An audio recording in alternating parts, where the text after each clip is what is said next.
Welcome back. What we want to now do is we want to set an automation rule. And what we want to do is to add a rule to this page. What we want to do is we want a trigger to happen. And the trigger is going to be based on this specific page. Now you may have seen that we have automation rules that are general and site-wide. That is not the case. This automation rule is strictly based on this funnel.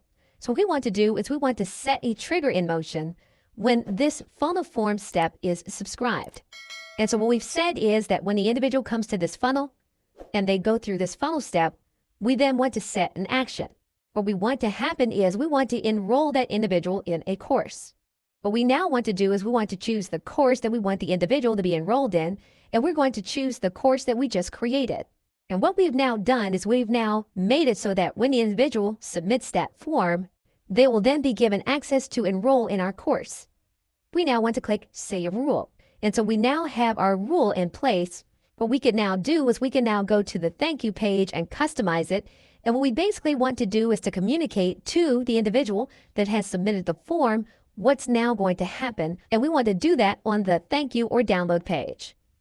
Okay, so that thanks, and I will see you in another video.